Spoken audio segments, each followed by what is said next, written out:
Y esta mañana extraordinaria ya tenemos la presencia de Alan Blasco, quien viene a invitarnos a la obra de teatro Tarde para Arrepentirse. ¿Cómo estás, Alan? Bienvenido. Muy bien, despertando. Despertando, ¿verdad? Ustedes son totalmente de noche, ¿verdad? Viven de noche. Siempre están viviendo de noche. Sí.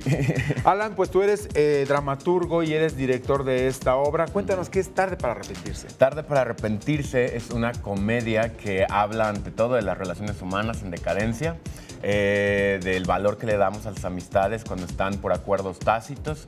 Y son tres personajes que tienen que tomar la decisión si el vestido de novia que una de las tres amigas adquirió es el correcto o es el incorrecto.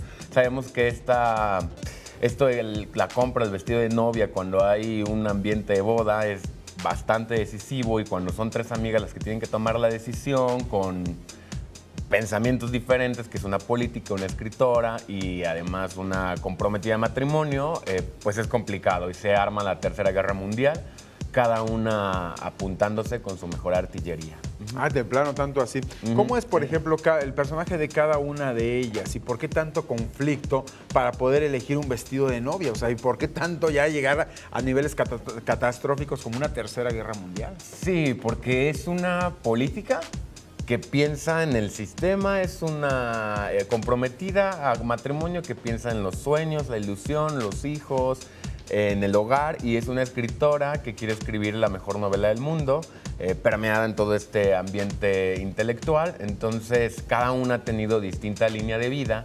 Cuando se unen, después de 17 años de amistad, pues estalla la bomba al tener distintas líneas de pensamiento, ¿no? Y es cuando es difícil. Además, porque el vestido lo compran a una cantidad de 500 pesos y es trazado por una sola tela, sin ningún diseñador, comprado en oferta en una tienda del centro. Entonces eso es pues les hace ruido a las otras dos chicas. Pero tanto así como para empezar a entrar en tantos conflictos, en tantas disputas. Sí, porque es una premisa muy banal, muy superficial, pero va torneándose a algo mucho más primitivo, salvaje, que hablo de eso, ¿no? El salvajismo de los seres humanos en ciertas condiciones o ciertas circunstancias. La novia obviamente está en uno de los momentos pues, más decisivos de su vida, como es pues, el poder llegar al altar, está eligiendo, ya las invita como para que conozcan este vestido tan barato y demás, pero ya la empiezan a conflictuar cada quien con su concepto de vida, ¿no? Entonces, ¿es más difícil para ella o cómo? Es mucho más complicado porque se entera de situaciones que no sabía. Hablo mucho de estos amigos que tenemos en la primaria y que cada uno agarra que tú vas a ser ingeniero, tú vas a ser médico, tú vas a hacer otra cosa. Y de una u otra forma seguimos siendo amigos, pero cuando llegamos a una edad adulta ya no pensamos igual, ¿no? Y a veces nos callamos bastantes cosas y empieza este juego de la mentira, de la falsedad, pero cuando viene algo que lo detona, pues sale a flor de piel la verdad, ¿no? Y hablo de eso, de las relaciones humanas en decadencia. La comunicación es una obra que apuesta mucho por el lenguaje verbal, una comedia llena de humor negro de principio a fin, con tres actrices que realmente están brillantes en escena.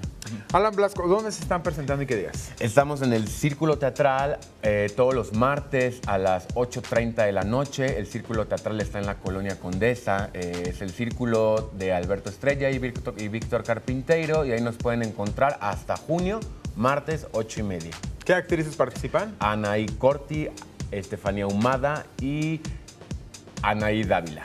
Eso. Alan Blasco, pues te agradezco en el alma que la ti. gente no se pierda esta propuesta para que pues, pueda también ver exactamente cada uno de los puntos de vista de las protagonistas. Muchísimas gracias. Gracias. Y bien, mientras tanto te regreso, las cámaras y los micrófonos son todos tuyos, Alejandra.